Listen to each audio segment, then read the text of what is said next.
The day I realized my life was falling apart did not come with shouting or some dramatic moment. It happened quietly on an ordinary morning while I was standing in my own kitchen. I remember holding a stack of papers with my name printed at the top and feeling like the ground under my life had cracked open. But the truth is, everything started weeks before that moment. It started with something as simple as feeling tired. My name is Luke. I am 38 years old, and until last year, I believed my life was stable. I lived in a small rental house just outside Columbus, Ohio. It was not a big place, but it felt comfortable. The neighborhood was quiet, and the streets were lined with old trees that made the evenings feel calm. I worked at a mid-sized tech company doing system support and network maintenance. The job could be stressful sometimes, but it was steady work. The paychecks came on time. The health insurance was good. And every month felt predictable. I used to think that kind of stability meant safety. I believed if you worked hard and stayed responsible, life would stay on track. I was wrong. It started on a Tuesday afternoon at work. I remember sitting at my desk and feeling a strange kind of exhaustion. It was not the normal kind of tired that comes after a long day. This felt heavier. Even getting up to walk to the break room felt like my legs were dragging behind me. I tried to ignore it. I told myself maybe I had not slept well the night before, or maybe work stress was catching up with me. By the time I drove home that evening, I was shivering in the car, even though the weather was mild. Something felt wrong, but I convinced myself it would pass. The next morning, I woke up with a fever and a tight pressure in my chest. Breathing was not impossible, but it felt strange enough to scare me. I called my manager and told him I might need a few days of sick leave. But he told me not to worry and said to focus on getting better. At the time, I believed I would be back at work in a few days. A few days turned into 2 weeks. The fever refused to fully disappear. The fatigue was constant. Some mornings, I could barely sit up without feeling dizzy. Even simple things like reading emails from home made my head spin. At first, the company sent polite messages asking how I was feeling. Then the tone changed. The emails became shorter and more formal. And then the phone call came. They told me the company was restructuring. Several positions were being eliminated. Mine was one of them. I remember sitting on the couch after the call ended, staring at the blank television screen. I did not feel angry. I did not even feel shocked. I just felt empty. In less than a month, I had gone from being a reliable employee to someone who could be replaced without hesitation. When I told my wife Ada about losing my job, she did not yell or accuse me of anything. She simply nodded slowly and said she understood. Then she went to bed early. That was the first moment I felt something shift between us. At the beginning, she tried to be supportive. She brought me soup and asked about my doctor appointments. She reminded me to take my medicine and checked on me during the day. But after a couple of weeks, something changed. Her patience slowly faded. She did not say anything directly, but I could feel it in small moments. The sigh she let out when I asked for help getting something from the kitchen. The quiet look on her face when I struggled to stand up too quickly. I hated feeling weak in front of her. But what hurt more was realizing she was beginning to see me differently. Not as her husband, not as her partner, as a problem. Some nights the fatigue was so strong, I had to stop halfway across the room just to catch my breath. My chest would tighten, and anxiety would creep in slowly. I tried not to show how scared I was. I did not want to worry her. Or maybe I did not want to confirm what she was already thinking. One evening, the room suddenly started spinning around me. My vision blurred, and I had to sit down on the floor before I collapsed. Ada was not home. She had started going out more often, saying she needed space to think.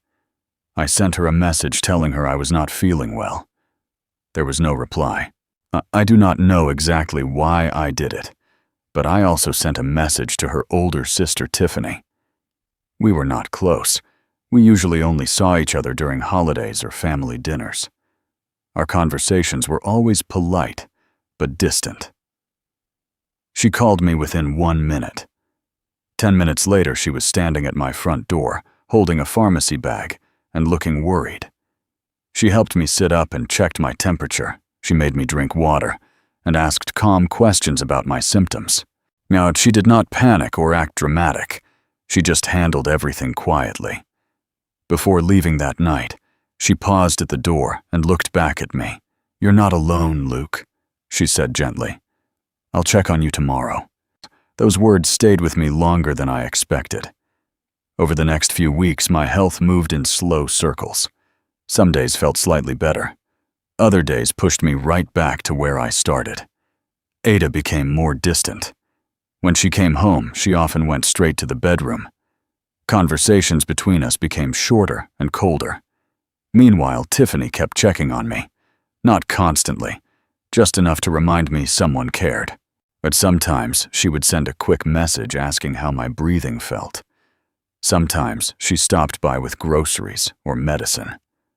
Whenever she came over, she spoke to me like nothing about me had changed. She never made me feel like a burden. One morning, after a terrible night of barely sleeping, I walked slowly into the kitchen, hoping to make coffee. That was when I saw the folder sitting on the table. It was a plain manila folder with my name written across the front in Ada's handwriting. John, before I even opened it, I already knew what was inside. Divorce papers. There was no note, no explanation, just legal forms waiting for my signature. I stood there staring at those pages, while a strange, numb feeling spread through my chest. The illness had taken my strength. My job was gone, and now my wife had quietly decided to remove herself from my life too. I did not cry. I simply sat down at the kitchen table and stared at the papers. And somewhere in the middle of being sick and unemployed, I had also become disposable. And at that moment, I truly believed I was completely alone. After I found the divorce papers on the kitchen table, I sat there for almost an hour without moving. The house was silent, but it did not feel peaceful. It felt empty in a way I had never noticed before. My name was printed across the top of the first page, and I kept staring at it, like it belonged to someone else. But so when Ada finally walked into the kitchen, she did not look surprised to see the folder open in front of me. She avoided my eyes and poured herself a glass of water like this was a normal morning. "So this is it?" I asked quietly. My voice sounded calm, but my chest felt tight. She nodded once. "I can't live like this, Luke. Like this." Those 2 words hit harder than anything else. It made my sickness sound like a burden she could no longer carry. "It's not about blame," she added quickly. "I just need a different kind of life." She did not ask how I felt. She did not ask if I was scared. She did not even say my name again. A few minutes later, she grabbed her keys and left for work. I stayed there at the table long after the door closed behind her. I was not thinking about fighting for the marriage. I was not thinking about convincing her to stay. I was thinking about how quickly everything had changed.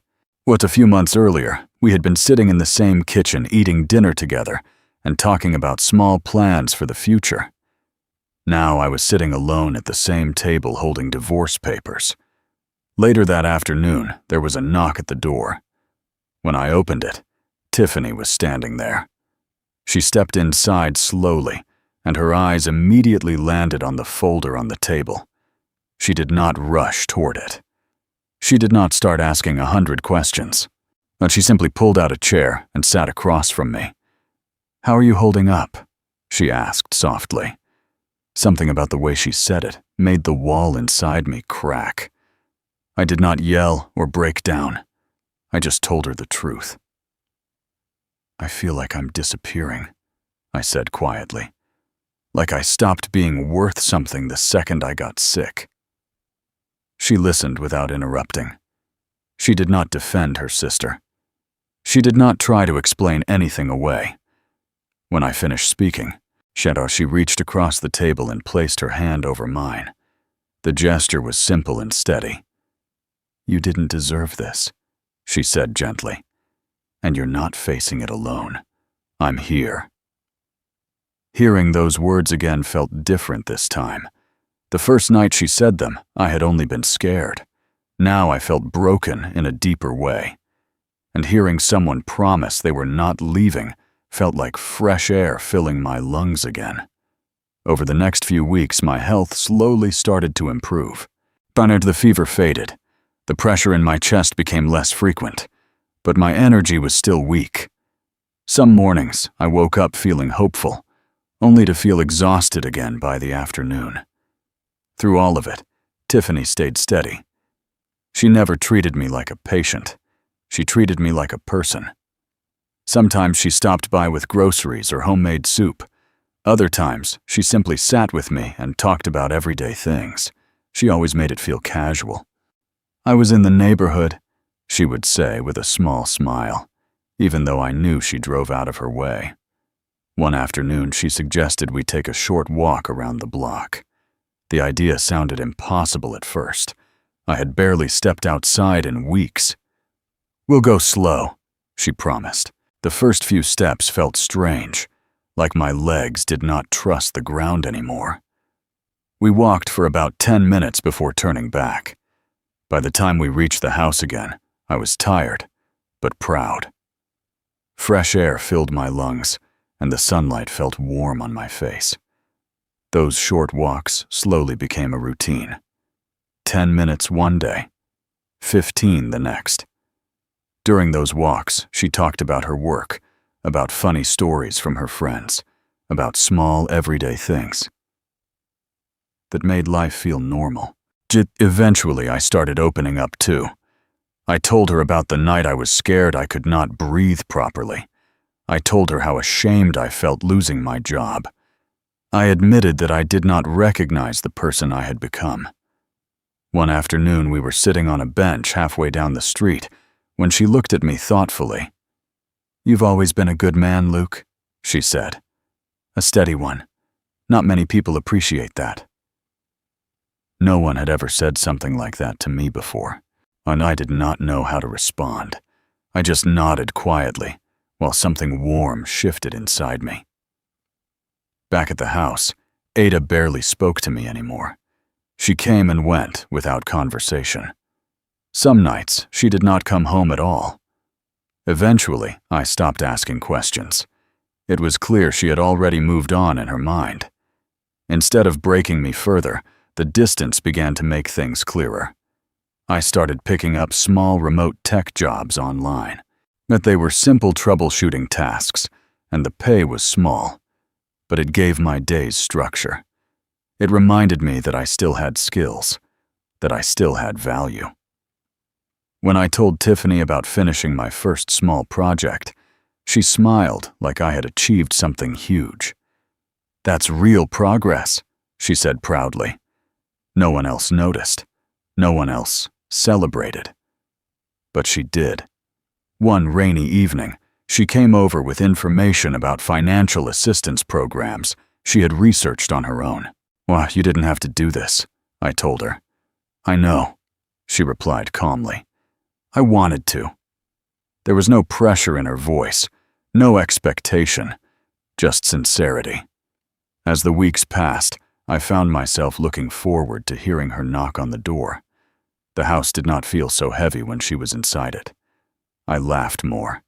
I stood a little straighter. I felt less like a burden. One night, after finishing a long, remote shift, she showed up carrying a container of homemade chicken soup. "Oh, you sounded tired in your messages," she said, with a small smile. We sat together at the kitchen table while I ate, the same table where the divorce papers had once felt like a final sentence. At one point, we both reached for the same glass of water. Our hands touched briefly. It was a small moment, but neither of us pulled away immediately. She cleared her throat softly before meeting my eyes again. "Luke," she said carefully, "and I don't want you to think I'm stepping into something that isn't mine, but I care about you more than I expected to." My heart did not race. The moment did not feel dramatic. It felt calm and honest. "I'm not trying to replace anyone," she continued gently. "I just want you to know that you matter to me." For the first time in months, I did not feel like I was fading away. I felt seen, and somewhere deep inside me, something that had been broken for a long time started to heal. After that night, nothing between Tiffany and me changed suddenly. There were no dramatic confessions or rushed decisions, but something had shifted between us. The truth had been spoken, and from that moment on, everything felt clearer. Tiffany did not pull away after telling me how she felt. She also did not move closer in a way that felt forced. She simply kept showing up the same way she always had: calm, steady, and kind. My health continued improving slowly. By early spring, I could get through an entire day without needing to lie down. The doctor cleared me for light work, and after weeks of searching, I finally found a small remote tech support position with a company based in Chicago. The pay was not impressive, but it was stable. For the first time in months, it felt like I was standing on solid ground again. When I told Ada about the job, she only nodded. There was no smile, no congratulations, but it felt like we were two strangers sharing the same house. 2 weeks later, the official divorce filing arrived in the mail. I held the envelope in my hands for a long time before opening it. I expected anger. I expected pain. But what I felt was something quieter: acceptance. When I signed the documents, it did not feel like I was losing my marriage. It felt like I was finally putting a name to something that had already ended months ago. That evening, Tiffany came over. She noticed the papers on the table immediately, but she did not rush toward them. She simply placed the groceries she brought on the counter and looked at me. "Rough day?" she asked gently. I nodded. She sat across from me at the kitchen table. For a few moments, neither of us spoke, but the silence felt calm instead of heavy. "I guess this was always coming," I said quietly. "I'm sorry," she replied softly. "You deserved better." We talked for almost 2 hours that night, not about Ada or the divorce. Instead, we talked about what came next: my health, my new job, small plans for the future. Tiffany had a way of focusing on what was ahead instead of what had already been lost. At one point, she said something funny, and I laughed without thinking. The sound surprised me. I had not realized how long it had been since I laughed naturally. Before leaving, she paused at the door and looked back at me. "You handled everything with more strength than you realize," she said. After she left, I stayed awake thinking about those words. Strength was not something I felt, but maybe surviving quietly counted for something. Well, over the next few weeks, her visits became more frequent. Not overwhelming, just consistent. We started having coffee together in the mornings. On weekends, we took longer walks now that my energy had returned. During those walks, I began noticing small things about her. The way she remembered details from our conversations. The way she listened without checking her phone. The way she smiled when I talked about rebuilding my career. One evening after a long shift, she sent me a message asking if I needed anything from the store. I told her I was fine. 20 minutes later, she knocked on the door anyway, holding a container of soup. "You still sounded tired," she said with a small smile. We sat together at the kitchen table again. That table had seen every version of me over the past year. Sick, scared, abandoned, and now slowly rebuilding. At one point, she grew quiet. "Luke," she said carefully, "well, I don't want you to feel pressured by anything I said before." I looked up at her. I meant what I said. I care about you. But you have been through a lot, and I don't want to become another thing you have to figure out. Her honesty felt steady and real. I don't feel pressured, I said slowly. I just feel surprised. Surprised by what? She asked. By how much it means that you stayed. She did not answer right away. Yet she simply looked at me with an expression that felt open and sincere. A few days later, I drove alone to the courthouse to finalize the divorce. The process took less than 15 minutes. Ada did not show up. When I walked back to my car, I expected to feel broken. Instead, I felt lighter, not happy, not relieved in some dramatic way, just lighter. When I pulled into my driveway later that afternoon, I saw Tiffany's car parked outside. She stepped out holding a small bag of groceries.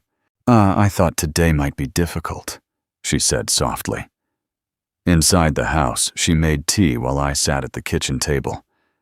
How do you feel? She asked.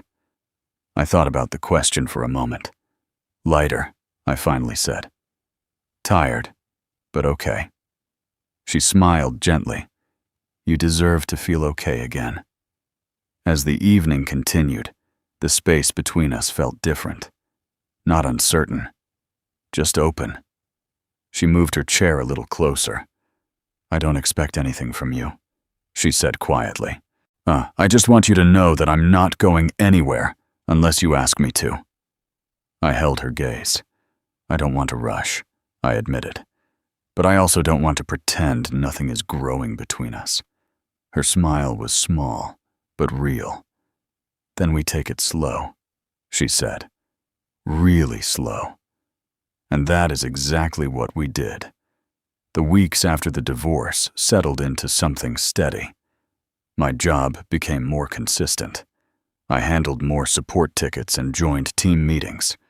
Slowly, my confidence started to return. My body felt stronger too. I could walk longer distances and finish full days without exhaustion. For the first time in a long while, I felt like I was rebuilding instead of just surviving. Tiffany and I never rushed to define our relationship. We simply spent time together. Sunday morning coffee, quiet dinners in small restaurants, long walks through the neighborhood. We talked about real things, work goals, future ideas, places we might travel someday. There was no pressure. They're just two people choosing to sit beside each other. One evening, we were sitting on my porch watching the sunset. The sky was painted with soft shades of orange and blue. She sat close enough that our shoulders touched lightly. I'm proud of you, she said softly. For what? I asked. For not letting everything break you. I looked down at my hands. There was a time when I believed I had been broken beyond repair. Losing my health, my job, him and my marriage all at once had felt unbearable. I didn't do it alone, I said quietly. She did not reply with words. She simply rested her head gently on my shoulder. That simple gesture meant more than any dramatic confession ever could.